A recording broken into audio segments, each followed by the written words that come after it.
Thank you so much.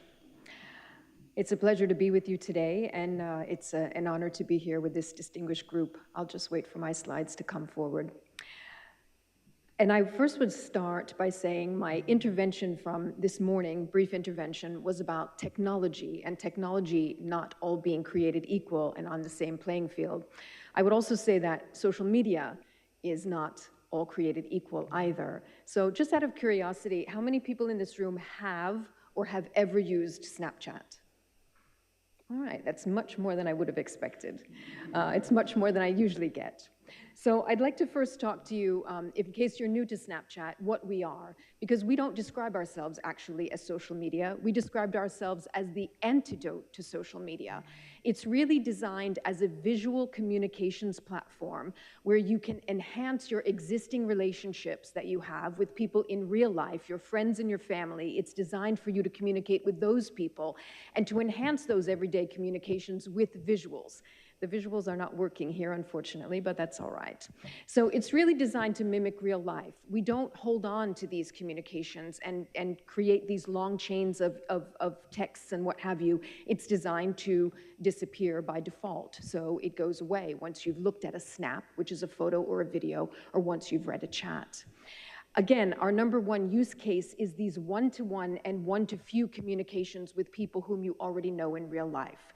And we describe ourselves as not social media because we are not all about social comparison metrics. We don't have them. We don't have likes. We don't have public followers. We don't have public friend counts. These are the things that can make particularly young people feel perhaps uneasy or worse, self-conscious or worse. We also don't have this seemingly unending feed of unmoderated content that we heard from Mariana earlier. Yes, there's a public side of Snapchat, but for the most part, again, the number one use case is these private conversations, again, between people whom you already know in real life. And what we are always encouraging, again, as Mariana referenced earlier, it's all about creation, not consumption. So if these visuals were actually working, you would see the people on the left, they have a lens turned on Snapchat, and they're putting on pink beards and pink cowboy hats. So Snapchat is the kind of platform that enables you to put on bunny ears and vomit a rainbow and just share these very fun and playful exchanges with people whom you already know, without being childish. So if you haven't already tried it out, please do. I think you'll find it a little bit interesting, fascinating, and just plain fun. I'd like to also share with you what we do on the platform, and this is where I spend my time, is combating egregious harms. So I would first start by saying we are determined to make Snapchat a hostile environment for any kind of illegal or violating activity. And we have in place some cross-industry research that we conduct on an annual basis. This is not just Snapchat research. This is across platforms, across services, across devices in 6 countries. I'm going to spend a little bit of time on this data in particular today, but I just want to run you through this list. We also have aggressive policies in place, zero-tolerance policies, in fact, for things like child sexual exploitation and abuse, illicit drug activity, promoting suicide and self-harm, threats and violence, and content that pertains to those subjects. We're also doing what we can to really focus on innovative detection of these bad actors and this bad content. It's our goal, and it's particularly difficult to do this in a platform like Snapchat, which is so privacy-centric and so privacy-focused. Again, we're talking about the primary use case being one-to-one connections in private chat with someone else. That said, we want to do what we can to what law enforcement would say, move to the left of boom. We want to do what we can to protect young people up front, to prevent any harm from coming to them, and trying to innovate and use these innovative technologies to detect this kind of activity ahead of time, before they report to us, before they have to report to us. We also have in-app warnings, and we make tools available like blocking, reporting, and removal tools so that people can take action against their content by themselves, report it to us, and we can take action on it as well. We also have a suite of tools that we launched just about 2 years ago called Family Center. So this is the opportunity for families, parents, caregivers, other trusted adults, people over the age of 25 who wants to have a young person's back on Snapchat, and they can gain insight into who their teens are connecting with on the platform. They can also exercise certain content controls if they'd like as well. In my opinion, where risk comes from on these platforms is the contact, who we are engaging with, and the content and the conduct, what we are consuming and what we are viewing and what we are sharing. We're always engaging, we try to, in cross-sector and cross-industry activities. So conferences like this, we want to be here. We very much want to be here. We also want to support law enforcement in their investigations. So when they come to us with legal service of process and they're asking for data, they're asking for information, we support them in those investigations.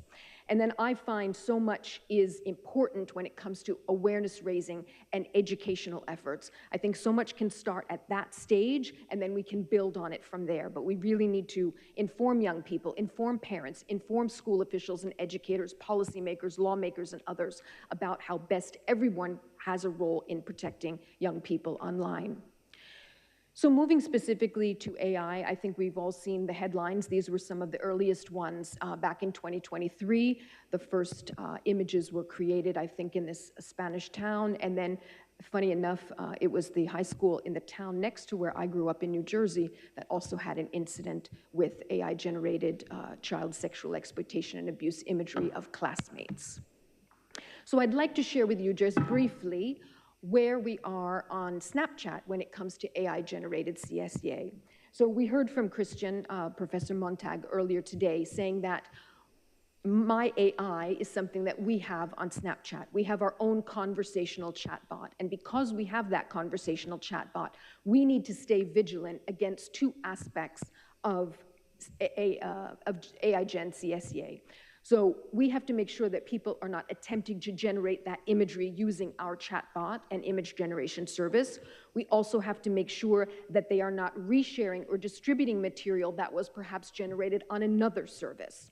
I want you to know that when it comes to suspected AI-generated material, we treat that like authentic AI-generated material. So with us, it's no qualms. We see something, we know that it's suspected child sexual exploitation and abuse imagery, whether it is in fact AI-generated or it is in fact authentic, we send it off to the U.S. National Center for Missing and Exploited Children, and we report that account. We take action at the content level on the platform, at the account level, perhaps at the device level, and again, we're reporting to NCMEC. Again, cross-industry, cross-sector engagement, various conferences, events, and dialogues, and we're creating materials as well, educational-related materials, as you see here in an example. I didn't touch on the first point, which is our annual research, because that's where we're going to spend a little bit of time, and I'd like to take you through that research. It's what we call our Digital Wellbeing Index, and we have put this in place for 3 years running now. We've released 3 years of research. We're about to enter our 4th year of this Digital Wellbeing Index. Just to give you a quick overview of the methodology, we survey about 9,000 people on an annual basis. We're talking to teens, ages 13 to 17, asking young adults for their perspectives between the ages of 18 and 24, and we're also surveying parents of teenagers, parents of 13 to 19-year-olds, and we're really gauging their predictive ability to know what kind of risk their young people are exposed to. And these parents are telling us, either my teen came to me, him or herself, to tell me what's going on, I heard it from someone else, or I figured it out myself. This particular study was done in June of last year. So when we asked them about the 3 months prior, it's basically April, May, June is the operative period that we're talking about from last year. And again, I want to emphasize, ladies and gentlemen, that this is Snapchat commissioned research, but this is not just about the Snapchat platform. We see this as hopefully some thought leadership, hopefully contributing to the evidentiary base around these issues. And it's our contribution to the sector, to cross sectors, so that we all have a general understanding of where we are. So what we're asking these young people, we're asking them about the risks that they're exposed to. We're asking them about the relationships that they're forging online, including with their parents, and we're asking them to respond to what I call 20 sentiment statements that comprise our digital well-being index. So I know there are many academics here, many researchers, many focused on well-being. There's a long-standing academic model around well-being called the PERMA model, P-E-R-M-A. We have adapted that for the online world, and we've now created the PERNA model, where we're asking young people, again, ages 13 to 24, about their positive and negative emotions online, their engagement, the relationships that they're forging, and their sense of achievement. And from this, when we look at these 20 sentiment statements, we calculate a digital well-being index reading for each of the respondents. For each of the respondents in the country gets its own reading, and then a reading across all 6 countries. And the countries are Australia, France, Germany, India, the UK, and the US. So in 2024, the digital well-being index reading at 63 held pretty steady. In years 1 and 2, we were at 62, and we've ticked up a little bit in year 3. And this is significant because the index is ticking up, even though the young people themselves said that they have experienced risk at a higher level than the previous 2 years. In this particular research, 8 out of 10 said that they experienced some risk online. Now that could be something a little bit more minor, like unwanted contact. I think everyone has probably experienced that. And then all the way up to more of these egregious harms, like child sexual exploitation and abuse, or exposure to illicit activity, whether it be drugs or weapons or what have you. So I'd like to focus now some of the specific details about some of this particular research as it pertains to AI-generated imagery. When we do this research that's digital well-being all up, we're also doing some deeper dives into some specific topics. We've done one on sextortion for 2 years. We're about to enter the 3rd year, and this is the first year that we've asked about exposure to AI-generated images.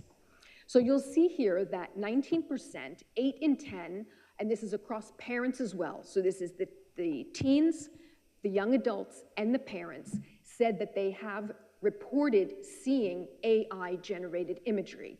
And believe it or not, most of that was seen in the past 3 months. So again, April, May, June, the operative period of last year. Most of the AI-generated imagery is being seen on social media. You'll see there 54%, more than half of the people said that they're seeing it on social media. And some are saying that it has increased, 75% saying that it has increased. When it comes to who is seeing it, they're mostly seeing images, and that runs across all 3 age demographics. They're seeing some videos, but mostly they're seeing images. And then what are they seeing? They're seeing memes, and then they're seeing AI-generated imagery of celebrities. But I want to point out the 15%. It is the lowest percentage on the chart there, but this is seeing AI-generated imagery of someone whom you know in real life. 3 in 10 said that they've used AI image generation tools. And it's mostly, again, those 18 to 24-year-olds that are mostly using those tools. In terms of sexual imagery, I just want to delve a little bit into what we learned here in terms of the illegalities surrounding all of this material. So 25%, 24 exactly, but about a quarter are saying that they have seen AI-generated sexual images of a sexual nature. So AI-generated imagery of a sexual nature. And thank goodness, very few, but still, even 2%, we don't even want 2%, but 2% think that the image depicted a minor. So I think it kind of jives with what Cecile was saying earlier. She said 0.4 to 4-ish%. So this is kind of right in the middle there. Also, this is some of the good news in the research, which is 90%, nearly 9 in 10, said that they are taking some kind of an action after encountering this material online. And that could be just reporting it, blocking it, deleting it. It could be reporting to not only the service, but maybe a hotline or a helpline. It could be someone talking to an adult or a parent or a friend or a peer. There's only 15% that said that they had actually shared it with one other person or more people. And then there was only 11% said, I didn't do anything with it. This is a little bit concerning, which is the low level of knowledge around the illegalities surrounding child sexual exploitation and abuse material, not only when it comes to creating this material using AI tools, but also retaining, viewing, and sharing this material. So you'll see here that between 25 and 29%, mostly when it comes to the retaining, viewing, and sharing, it's about a quarter of the people across these 6 countries said that they didn't know that that was illegal, even if it was intended as a meme or a joke. And then when it comes to creating this material using AI tools, it's about almost 30% that said they didn't know that that was inappropriate. It's the US and India that seem to have the lowest level of knowledge with respect to some of these aspects. So when it comes to using those AI-generated tools to create sexual photos or videos of someone else, a real person, in the US, that was the highest that said we didn't know that that was inappropriate. And then in India, you'll see when it comes to sharing, viewing, and retaining images of young people, minors, it was India that scored the highest there, more than a third in each category, not knowing that that was, in fact, illegal. So there's so much more that I could get into. This research in its totality, the deck is about 85 slides long, encompassing everything that I mentioned about the risks and so forth. I just wanted to be able to give you a link as to where you can find it. It's available at values.snap.com. You could also just search for SNAP DWBI, Digital Wellbeing Index, and that's my contact information if you'd like to reach out with anything additional. So thank you so much for the opportunity.